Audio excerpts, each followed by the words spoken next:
मुझे तो लगता है मैंने अपनी बेटी को खो ही दिया। आंखों में कुछ चमक ही बाकी नहीं बची। किसी दिन मेरे लिए गजरे ले आना। डॉक्टर सानिया, तुम तो बहुत फिल्मी निकली है। तुमको ऐसा क्यों लगता है कि स्ट्रॉन्ग इंडिपेंडेंट औरतों के अंदर दिल नहीं होता, बैटरी होती है?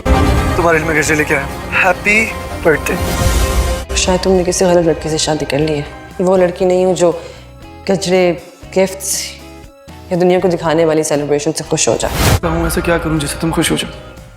चले जाओ यहाँ से।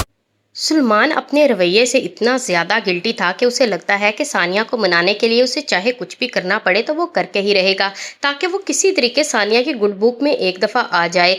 वो इसके लिए सेलिब्रेशन की तैयारी करता है, कभी उसकी बर्थडे सेलिब्रेट करने के लिए गजरे लेकर आता है, उसे पहनाने की कोशिश करता है, लेकिन वो साफ साफ इनकार कर देती है और कहती है कि मैं उन लड़कियों में से नहीं हूँ जो गजरे पहनकर और वक्ती दुनिया वालों को दिखाने की सेलिब्रेशन से खुश हो जाए।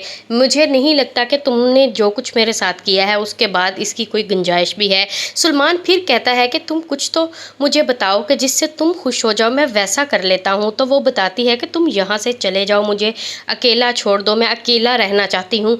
मैं चाहती हूँ कि मैं अपनी ज़िंदगी को जी सकूँ। मुझे भी लगता है कि मेरी ज़िंदगी भी फरीन आंटी की तरह ही होती जा रही है और तुम भी मुझे शाहनवाज़ अंकल से कोई कम दिखाई नहीं दे रहे।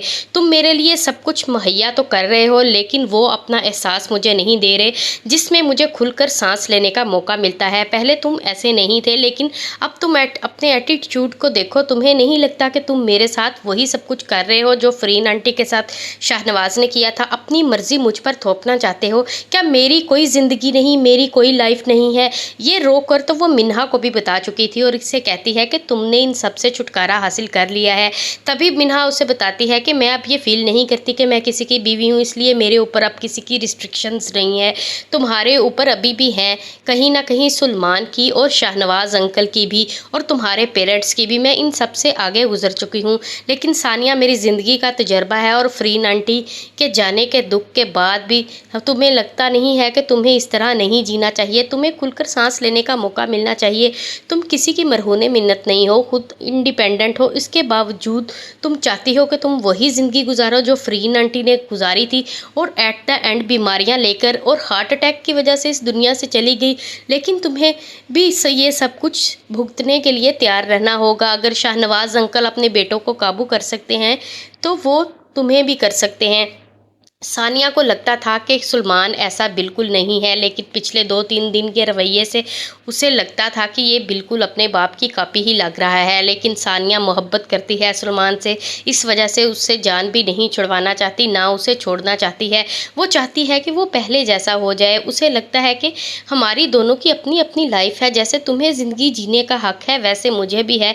मैं डॉक्टर रुबीना के हॉस्पिटल में अपनी जॉब स्टार्ट करना चाहती हूँ, लेकिन सुलेमान तुम्हारी वजह से मैंने वहाँ पे रेजिग्नेशन लेटर दे दिया, जबकि तुम जानते हो कि मेरा ये ख्वाब था। इस बात को जानते हुए भी तुम मुझ पे पाबंदी लगाओ तो अब मैं तुम्हें क्या कहूँ? इसका मतलब तो यही है ना कि तुम अपनी मर्जियाँ मुझ पर थोपने की कोशिश कर रहे हो। सुलेमान को अपने किए गए सारे फैसलों पर बहुत पछतावा और गिल्ट होता है, इसीलिए वो मिन्हा से कहता है कि खुदा के लिए सानिया को किसी तरीके राज़ी कर दो। मिन्हा उसे कहती है कि तुम में और तुम्हारे बाप में और तुम्हारे भाई में, तीनों में मुझे आज कोई फ़र्क नहीं लग रहा। मुझे लगता था कि तुम उन सबसे मुख्तलिफ हो, लेकिन आज तुम भी उसी मुकाम पर खड़े हो हमेशा की तरह, जैसे वो अपने आप किए हुए सारे गुनाहों का मलबा हम लोगों पर फेंकते आए हैं, शाहनवाज़ अंकल और फैज़ान, और तुम भी यही सब कुछ कर रहा है। अपनी गलतियों की सज़ा तुम सानिया को देना चाहते हो।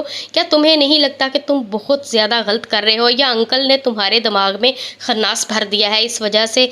लेकिन सुलेमान अपनी की गई गलती की माफ़ी मांगना चाहता है। उसे लगता था कि वो बहुत ज़्यादा हाइपर हो गया है, वो या अपने बच्चे को लेकर बहुत ज़्यादा कॉन्शियस था। और वो ये मिन्हा को भी सानिया बताती है कि सानिया कह देती है कि सुलेमान को मेरी फ़िक्र नहीं, उसे सिर्फ़ और सिर्फ अपने बच्चे की फ़िक्र है। तुम्हें क्यों लगता है मिन्हा जैसे उसे मेरी फ़िक्र होती है? मिन्हा फिर भी सानिया को समझाने की कोशिश करती है ताकि उन दोनों के दरमियान जो भी मिसअंडरस्टैंडिंग है वो सॉर्ट आउट हो जाए, लेकिन ऐसा लगता नहीं है। सानिया को इतनी ज़्यादा तकलीफ़ हुई है सुलेमान के रवैये पर, कैसे वो हॉस्पिटल में जाकर सबके सामने बदतमीज़ी और तमाशा करता है, जहाँ पर वो उसने इतनी ज़िंदगी गुजारनी थी, उन सबके सामने वो सानिया को मुजरम बनाकर आ जाता है। क्या सानिया का इतना हक भी नहीं कि वो सुलेमान से नाराज़ हो सके? जैसे ही सानिया रेजिग्नेशन लेटर लिख कर आती है डॉक्टर रुबीना के टेबल पर छोड़कर, तो उसे आते ही बेहोशी का दौरा पड़ता है और वो वहीं पर बेहोश हो जाती है। डॉक्टर रबीना पहले ही समझा चुकी होती है डॉक्टर सानिया को कि तुम्हें नहीं लगता कि तुम गलत करने जा रही हो, जैसा कि वो तुम्हारा हस्बैंड कह रहा है, तुम्हें अपनी ज़िंदगी खुद जीनी चाहिए।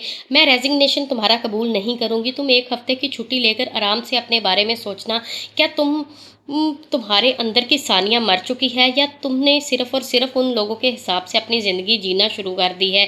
सानिया को कुछ भी समझ नहीं आ रहा था, वो इतनी कंफ्यूज होती है, इसी वजह से वो बेहोश होकर गिरती है। तो मीना और सुलेमान उठाकर उसे फ़ौरन हॉस्पिटल ले जाते हैं और हॉस्पिटल में आकर पता चलता है कि बहुत ज़्यादा बीपी शूट होने की वजह से वो गिर गई थी और बेहोश हो गई थी। सुलेमान को बहुत पछतावा होता है कि उसने सानिया पर इतना ज़्यादा बर्डन डाल दिया।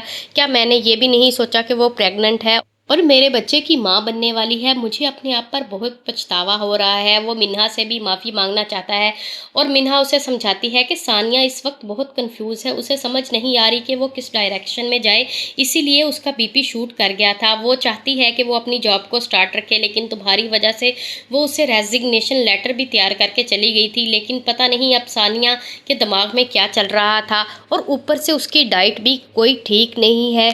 सुलेमान अपनी तरफ से सानिया का फुल ध्यान रखने की कोशिश करता है, लेकिन कोई ना कोई बात ऐसी लड़ाई वाली कर देता है जिससे सानिया परेशान होकर उससे छुटकारा हासिल करना चाहती है। कुछ देर के लिए वो उसे अकेला छोड़कर कहीं बाहर जाकर बैठती है, तो वहीं पे सुलेमान आ जाता है। उसे लगता है कि ये मेरी जान कभी भी नहीं छोड़ने वाला, इसीलिए वो उसे बेहतर लगता है कि वो अपनी माँ के घर चली जाए।